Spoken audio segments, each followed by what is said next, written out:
Gloria al Señor. Vamos a buscar, quienes tienen su revista, la revista Vida Cristiana, busquen la lección 23 del año. Le voy a pedir que si puede compartir su revista, lo haga. La lección número 23 del año se llama la conversión. ¿Cuál es el tema, hermanos? La conversión. Es un tema muy bonito. La conversión.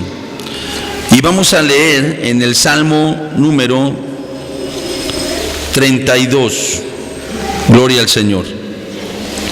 Vamos a leer del versículo 1 al 5 del Salmo número 32.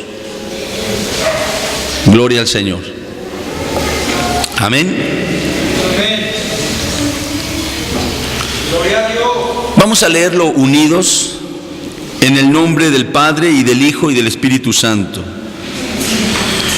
Bienaventurado aquel cuya transgresión ha sido perdonada y cubierto su pecado.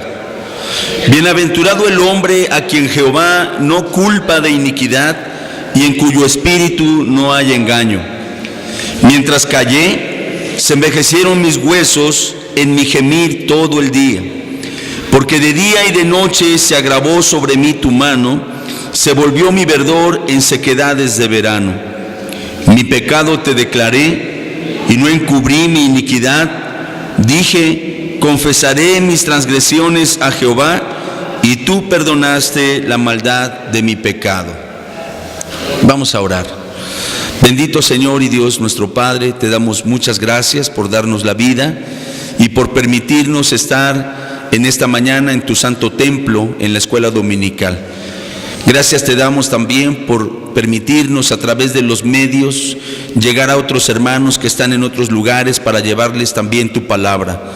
Te pedimos que donde ellos están y donde estamos ahora nosotros, todos podamos sentir la presencia de tu Espíritu Santo, obrando en nuestra mente, en nuestro corazón, en nuestro espíritu, para salvación, para edificación, para restauración, aún para sanidad de los cuerpos de quienes están enfermos.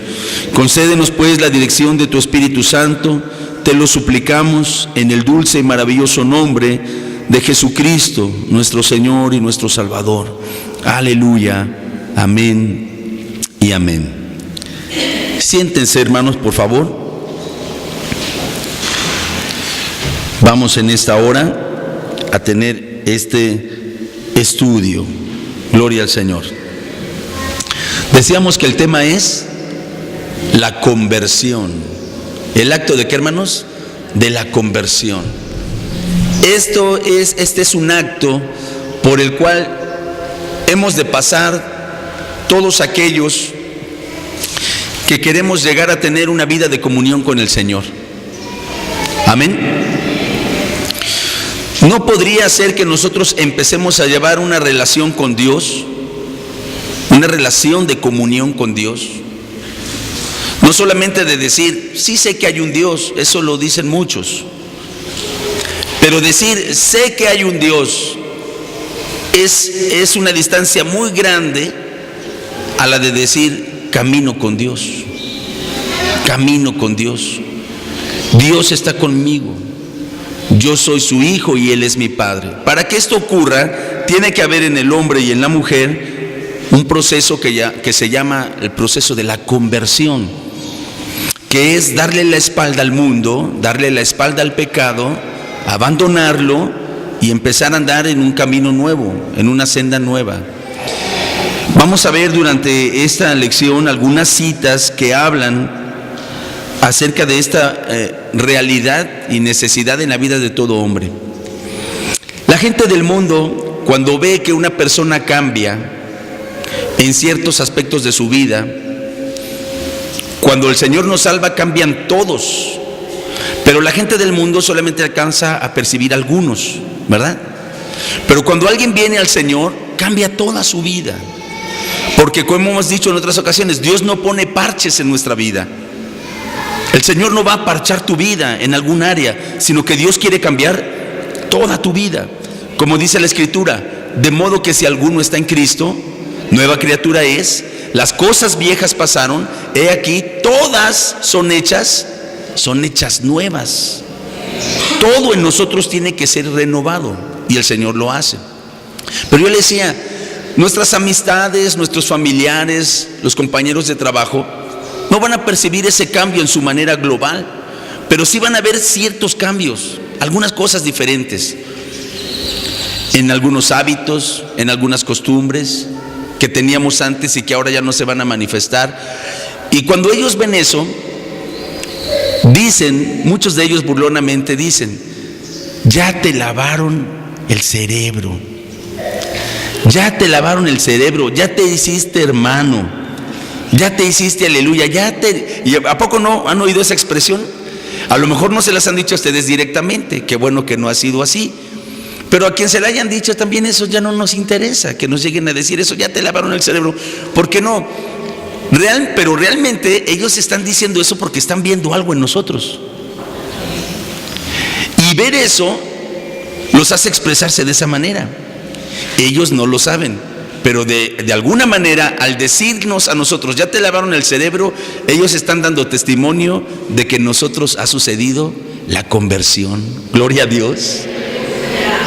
Hasta esa burla glorifica a Dios, porque está dando testimonio de que algo ha ocurrido en nosotros. Bendito sea el nombre del Señor. Amén.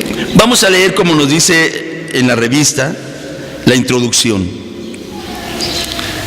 Dice: la palabra convertir significa cambiar una cosa en otra, y conversión es el efecto y la acción de convertirse. En el ámbito espiritual se designa con esta palabra el cambio de la mente. ¿El cambio de qué, hermanos? El cambio de la mente y la disposición del corazón en relación con las cosas espirituales. Esta conversión va a actuar ¿en dónde? Dice que en la mente, pero también en el corazón. ¿Es necesario que cambie nuestra manera de pensar? Sí, porque mientras no llevamos una relación con Dios, tenemos una manera de pensar distinta. Creemos que somos sabios en nuestra propia opinión. Creemos que estamos bien según nosotros. ¿A poco no? Y muchas cosas que hacemos que están mal, las consideramos buenas o no tan malas, o como que todo mundo las hace. Entonces tiene que haber un cambio en nuestra mentalidad. Ahí empieza a haber un cambio. Por eso dice la Escritura: deje el impío su camino y el hombre inicuo sus ¿qué? Sus pensamientos. También el apóstol Pablo, en su carta a los Romanos, dice que renovemos nuestro entendimiento. Tiene que haber un cambio en el pensamiento. La manera de pensar tiene que ser distinta, tiene que ser diferente. Pero mire, ese proceso tiene que concluir no solamente con un cambio en la manera de pensar, sino con un cambio en el corazón. Porque si usted se queda a la mitad, solamente cambiando su manera de pensar, va a poder asentir a todo lo que la palabra de Dios dice. Sí, es bueno buscar a Dios, es bueno orar, es bueno apartarse del pecado. Pero mientras usted solamente reciba eso aquí en su mente y no cambie aquí en su corazón, entonces la conversión no está completa. ¿A qué me refiero? A que muchos se habrán dado cuenta de que su forma de vivir en el mundo es mala. No le agrada a Dios y tampoco les conviene a ellos, pero todavía no logran que se dé ese cambio en su corazón. Simplemente se han dado cuenta, como que, permítame ilustrarlo de esta manera, es como que alguien llegó a nuestra vida y prendió la luz. Y cuando prendió la luz, nos dimos cuenta de que nuestras ropas estaban sucias y de que toda nuestra habitación estaba en desorden. ¿Sí? Eso es el primer paso de la conversión, cuando el Señor, a través de su palabra y a través de la obra de su Espíritu Santo, alumbra nuestro entendimiento para que nos demos cuenta de nuestra necesidad y que necesitamos cambiar. Pero si alguno solamente se quedara allí, la conversión no está completa. Tiene que haber una determinación del corazón. ¿De qué? De cambiar los vestidos y de ordenar el lugar. Porque de nada me serviría solamente darme cuenta que estoy sucio y que necesito ayuda, si no hago yo lo que me toca hacer respecto a lo que el Señor ha hecho en mi vida. Amén. Entonces, participa la mente, que es alumbrada, y el corazón, que es convencido y convertido. ¿Cómo hace esto el Señor? Hay dos elementos maravillosos: su palabra y la divina persona del Espíritu Santo. Amén. El Espíritu Santo hace una labor en nosotros de convencimiento. No es que el hermano que predica tenga cierta elocuencia o preparación, o sea un obrero que traza bien la palabra de verdad, como dice la Escritura. La labor de convencer es exclusiva del Espíritu Santo. El Señor Jesús dijo: y cuando Él venga, Él convencerá al mundo. ¿Quién es el que va a convencer al mundo? El Espíritu Santo. Pero no solamente es convencer, sino además es convertir. Amén, hermanos. Por eso dice aquí: con esta palabra se designa el cambio de la mente y la disposición del corazón en relación con las cosas espirituales. La conversión es ese cambio en la naturaleza del pecador, en el cual en primer lugar se acerca a Cristo. Lo primero es el arrepentimiento, lo segundo es la fe. Punto primero: lo que el hombre debe hacer. ¿Hay algo que el hombre debe hacer? Amén. ¿Qué es lo que el hombre debe hacer? Arrepentirse. Esa es la parte que le toca a todo ser humano. Dios no obliga al hombre a convertirse. Este es un acto voluntario. Fíjese qué interesante es esta definición que se nos da de lo que el hombre debe hacer. Más adelante también dice: nadie puede ser obligado a convertirse, pero sí todos tienen la obligación de hacerlo. ¿Esto queda claro, hermanos? Es hermoso. Mire, entendámoslo. Todos debemos convertirnos, aunque no seremos obligados a eso. Tiene que ser un acto voluntario. Tiene que ser un acto libre, aunque la gracia está operando allí a través del Espíritu Santo. Amén. Sigamos leyendo cómo nos lo expresa aquí el hermano en este punto primero. Lo que el hombre debe hacer. Dios no obliga al hombre a convertirse. Este es un acto voluntario. Aunque Dios siempre extiende la mano para ayudar a los que muestran disposición para convertirse. Vamos a leer lo que dice en Proverbios capítulo 1. Gloria al Señor. Proverbios capítulo 1, y vamos a leer del versículo 22 al versículo 25. Dice allí, Proverbios 1, 22 al 25: ¿hasta cuándo, oh simples, amaréis la simpleza? ¿Y los burladores desearán el burlar? ¿Y los insensatos aborrecerán la ciencia? Volveos a mi reprensión. He aquí, yo derramaré mi espíritu sobre vosotros y os haré saber mis palabras. Por cuanto llamé y no quisisteis oír, extendí mi mano y no hubo quien atendiese, sino que desechasteis todo consejo mío y mi reprensión no quisisteis. Ahí nos damos cuenta, por lo que dice la Escritura, de que Dios está obrando en el hombre para que lo conozca, para que se convierta. Pero por lo que dice aquí, a quien está hablando aquí dice: tú no quisiste mi consejo, te burlaste, te reíste, desechaste mi reprensión. Aquí estaba obrando Dios, ¿sí? ¿A quién le faltó hacer lo adecuado? Al hombre, ¿verdad? Al hombre. Aceptar ese accionar de Dios y esa oportunidad que Dios nos da de arrepentirnos. Porque el arrepentimiento es una oportunidad también. Si bien es una exigencia de Dios, una demanda de Dios que el hombre se arrepienta, también arrepentimiento es una oportunidad. Usted y yo podemos arrepentirnos ahora, pero llegaría un momento, si no lo hacemos ahora y pensamos posponerlo siempre, no siempre vamos a tener esa oportunidad. Por eso dice la Escritura: buscad a Jehová mientras puede ser hallado. Llamadle en tanto que está cercano. Ahorita que tenemos vida, es un tiempo de gracia que Dios nos da. Ahorita que tenemos salud para venir al templo y oír la palabra, es un tiempo de gracia que Dios nos da. Ese es el tiempo en el que podemos hallarle. Amén, hermanos. Un tiempo propicio. Fíjese qué hermoso. Yo creí que hoy iba a haber bien poquitos por cómo amaneció el día. Y dije, no, pues hoy va a haber muy pocos. Y hoy hay una muy buena asistencia. ¿Qué quiere decir esto? Que estamos queriendo aprovechar el tiempo de gracia que Dios nos da, aunque el tiempo sea malo en cuanto al clima. Algunos llegaron mojados, algunos llegaron bien abrigados, pero aprovecharon, están aprovechando. Y eso es hermoso, hermanos, porque estamos aprovechando una oportunidad que Dios nos está dando.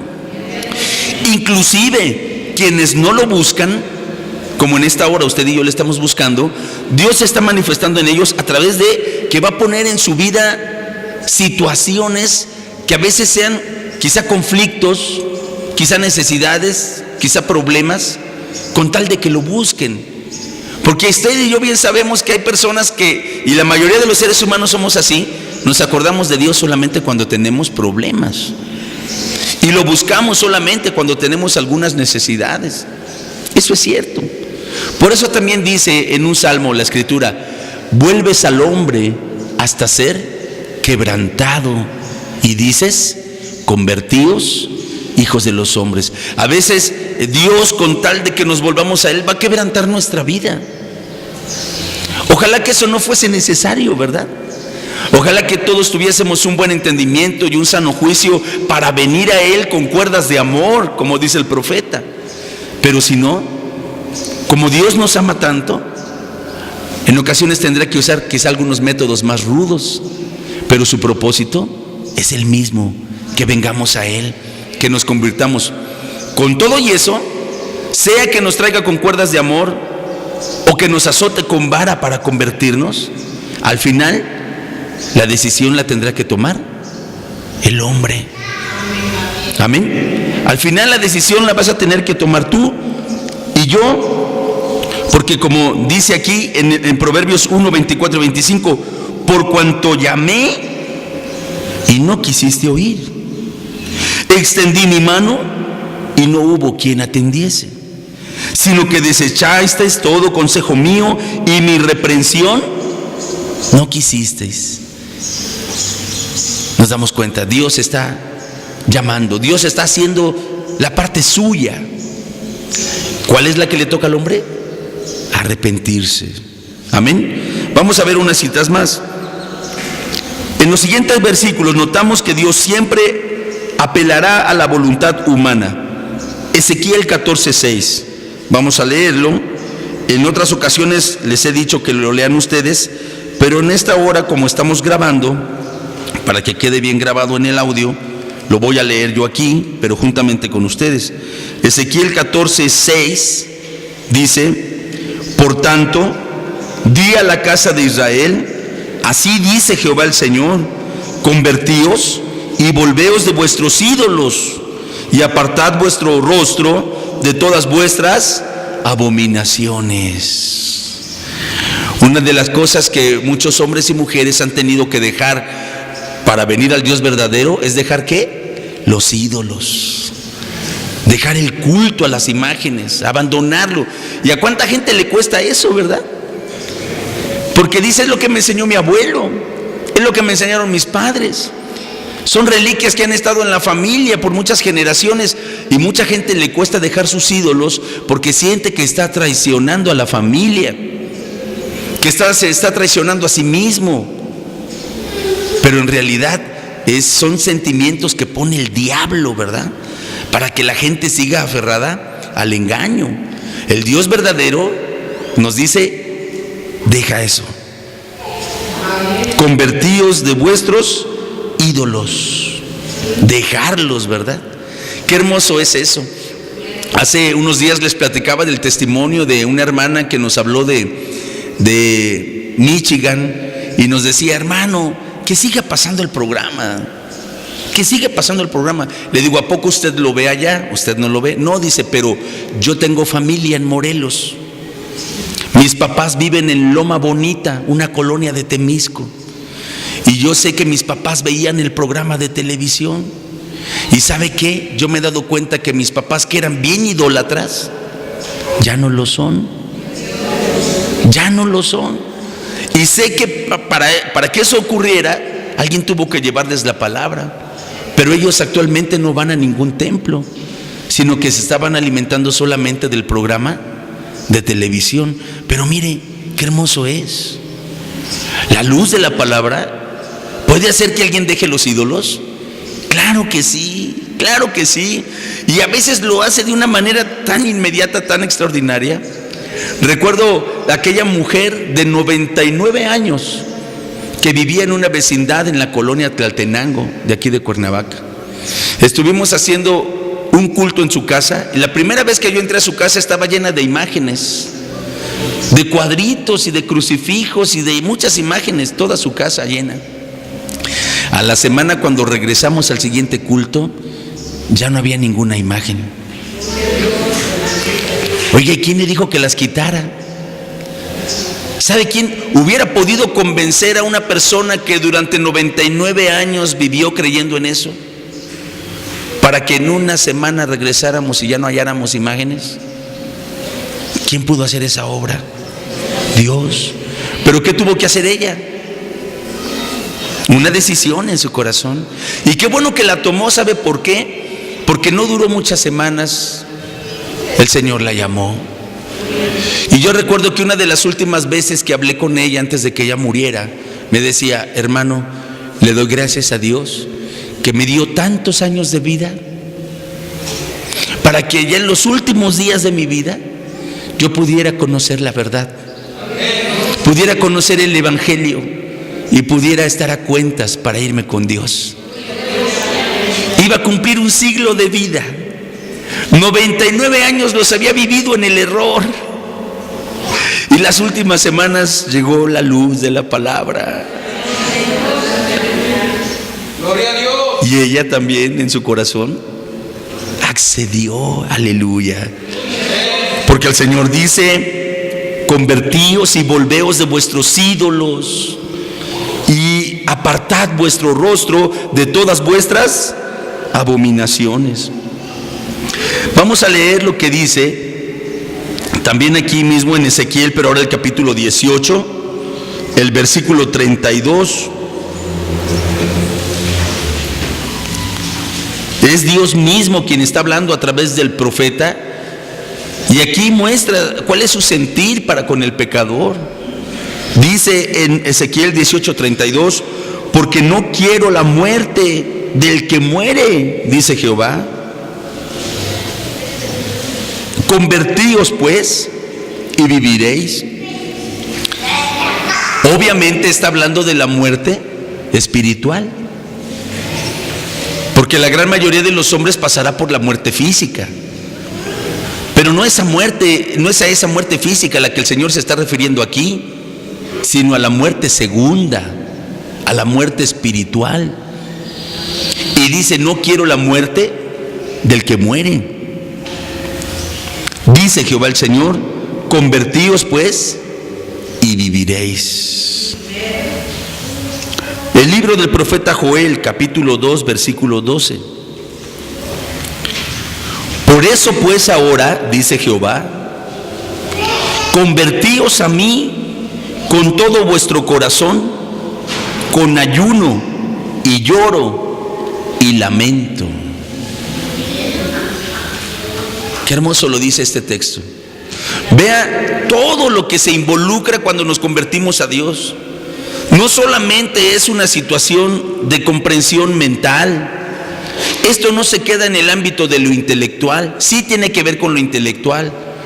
Esto también conviene aclararlo, porque hay algunos que piensan que para acercarse a Dios tiene uno que ser fanático. No. O tiene que uno que ser ignorante. Tampoco.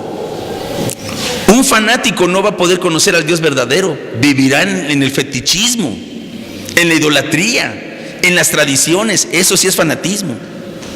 Pero cuando el ser humano, haciendo uso del intelecto que Dios le da, le conoce, no está obrando ni con fanatismo ni renunciando a su capacidad de entender las cosas. Está usando el intelecto, amén. Está usando la razón.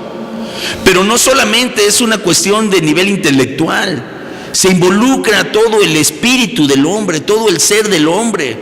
Por eso dice aquí: convertíos a mí con todo vuestro corazón, con ayuno y lloro y lamento. Por eso, cuando alguien se está convirtiendo a Dios, dice alguno: ¿a poco a fuerzas tengo que llorar? No, no vas a llorar a fuerzas. Las lágrimas van a salir naturales y abundantes. No es que tengas que llorar a fuerzas, es que ni siquiera lo vas a poder detener. A mí me ha tocado ver hombres que cuando empezamos a hablar de estas cosas están con su cara así, con su gesto duro, agrio. Sí, hemos predicado en algunos lugares donde no es una congregación como esta. Y con un gesto duro nos están oyendo, como diciendo: pues habla, yo estoy aquí porque me obligan a estar aquí sentado, pero pues no te estoy escuchando.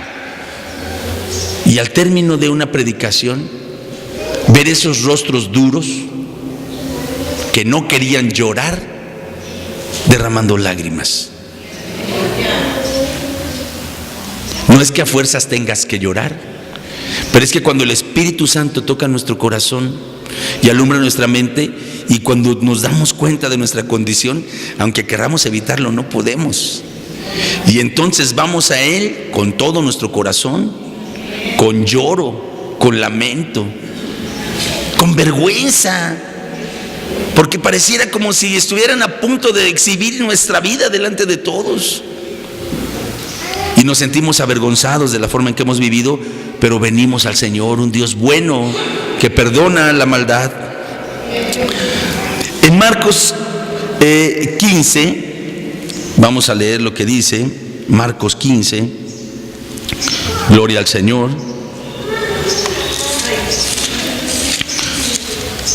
Recuerden que estamos leyendo estas citas buscando corroborar. Más bien es Marcos 16. Marcos 16, 16. Marcos 16, 16. Dice: el que creyere y fuere bautizado será salvo, mas el que no creyere será condenado. ¿Qué se nota claramente aquí? La decisión de la persona, la voluntad de la persona. Porque el Señor dice: vayan por todo el mundo, lleven el evangelio a toda criatura. Eso iguala en oportunidades a todos. Todos los que oigan tendrán la oportunidad de ser salvos. Amén. Todos los que oigan. Por eso el Señor dice: vayan, háblenle a toda criatura, id por todo el mundo. Todos tendrán la misma oportunidad. Pero ¿quién la va a hacer efectiva? El que creyere. Amén. Porque van a haber quienes escuchen y no crean.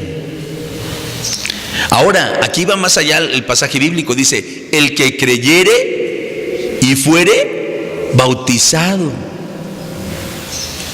El que creyere y fuere bautizado será salvo, mas el que no creyere será condenado. Nadie será obligado a convertirse, pero todos tienen la obligación de hacerlo. El arrepentimiento viene a ser la puerta a la salvación. Después sigue el perdón de los pecados. Cuando nos arrepentimos, ¿qué hace el Señor con nuestros pecados? Los perdona, bendito sea su nombre. Punto número 2 de la lección: el arrepentimiento, elemento básico de la salvación. El arrepentimiento es ese cambio producido en la mente del pecador. ¿Qué es el arrepentimiento? Un cambio producido en la mente del pecador. Aunque ya decíamos que involucra también el corazón. La palabra arrepentimiento viene del griego metanoía o metanoeo, que significa un cambio de pensamiento. Cambio de pensamiento. Eso significa, ¿sí? Y el arrepentimiento, cambio producido en la mente del pecador, por el cual él abandona el pecado. Es el pesar por haber hecho una cosa mala. Es la cesación de la acción de pecar.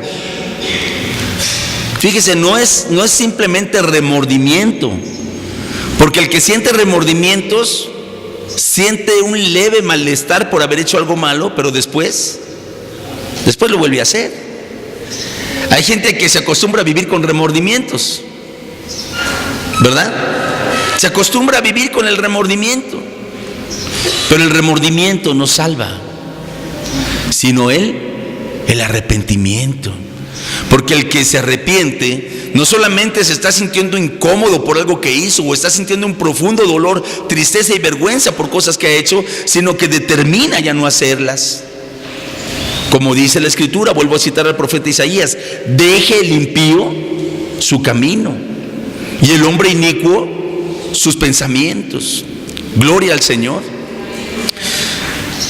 Y quizá en este momento alguien esté reflexionando diciendo: pero ¿cómo puedo dejar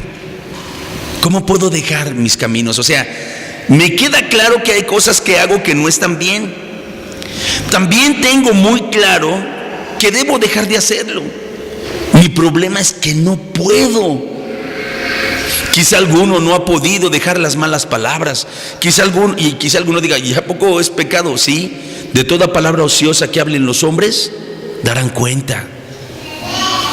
Quizá alguno no ha podido dejar el vicio del alcohol, o de la fornicación, de pasiones desordenadas, de una vida sexual promiscua, o de las drogas, o del cigarrillo, de cuántas cosas que el hombre sabe esto es malo. La pornografía, el robar, defraudar. ¿Sabe que hay gente que su modus vivendi es defraudando a los demás, robando a los demás? Comerciantes que venden kilos de 800 gramos y saben que está mal, por decir muchas cosas. Pero el hombre se da cuenta de cosas que tiene que cambiar, sabe que las debe de cambiar, pero no puede. Por eso necesita entender en su mente y en su corazón que aunque él debe cambiar y debe tener esa disposición para hacerlo, tiene que pedir la ayuda de Dios. Tiene que pedir la ayuda de Dios. Por eso tenemos que venir a Él. Esto no es algo que tú puedas hacer solo. Tienes que venir a Él, necesitas la ayuda de Él para que Él sea quien te cambie, Él sea quien te transforme. Amén, hermanos. Pero Él no va a transformar al que no ha entendido y al que no está dispuesto. ¿Sí entendemos el proceso? Primero lo tienes que entender tú. Tiene que estar dispuesto también tu corazón, y ahora venir a pedir ayuda. Y cuando Él nos da su ayuda, le preguntaban a un hermano: ¿desde cuándo no tomas? No tomó una copa, y dijo: de hace tantos años. ¿Y todo ese tiempo llevas aguantándote? Y él dice: ¿sabes qué? No me estoy aguantando. Simplemente ese deseo que yo sentía se acabó. Ya no siento ese deseo. Se terminó. Ya no lo necesito. Y no tuvo que ir a una clínica para desintoxicarse. La sangre de Cristo tiene poder. Y el Espíritu Santo puede desintoxicar a alguien en un instante. Aleluya. Para sacar el deseo de la nicotina del cuerpo, el deseo del alcohol del cerebro, el deseo de las drogas del torrente sanguíneo. Aleluya. Sí es posible por el poder de Dios. Aquí no es cuestión de consejería. Aquí no es cuestión de muchas sesiones. Es cuestión de arrepentimiento y de fe, de venir al Señor, y Él nos cambia, Él nos transforma. Había quienes fumaban antes, ¿verdad?, que con el cigarro que ya se estaba terminando prendían el otro. No podían dejar de fumar. Y cuando Cristo lo transformó, resulta que de pronto se sientan al lado de alguien que va fumando y no soportan, y hasta les produce náuseas. ¿Qué pasó allí? ¿Qué cambió? Todo cambió. ¿Quién lo cambió? Él lo cambió. ¿En quién lo cambió? En uno que quería cambiar y no podía, pero entendió en su mente que necesitaba un cambio. Su corazón lo deseaba y se lo pidió al Señor. Y el Señor lo hizo. Aleluya. El arrepentimiento es ese cambio producido en la mente del pecador, por el cual él abandona el pecado. Es el pesar por haber hecho una cosa mala. Es la cesación de la acción de pecar. Como dice también la Escritura, dejad de hacer lo malo y aprended a hacer el bien. Todo esto unido a una sincera contrición del corazón. He aquí las indicaciones divinas en cuanto a la necesidad de arrepentirse. Dejad de hacer lo malo, Isaías 1:16. Dejad de hacer lo malo, aprender a hacer lo bueno o el bien. Cuando nosotros estamos en ese proceso de dejar de hacer lo malo y aprender a hacer el bien, conviene también que tengamos prudencia, ¿verdad? Si antes tomábamos, ¿sería una acción prudente estar en un lugar donde se están sirviendo bebidas? A lo mejor no sería tan prudente. ¿Por qué? Porque nuestra vida, aun siendo ya transformada, va a estar casi todos los días rodeada de tentación. ¿Cuántos tienen tentaciones todos los días, hermanos? Todos los días tenemos tentaciones. Y todos tenemos tentaciones diferentes. Cada uno es tentado según su propia concupiscencia. ¿Qué quiere decir esa palabra, concupiscencia? Bueno, lo que a ti te gustaba antes es lo que va a venir todos los días a tocar a tu puerta.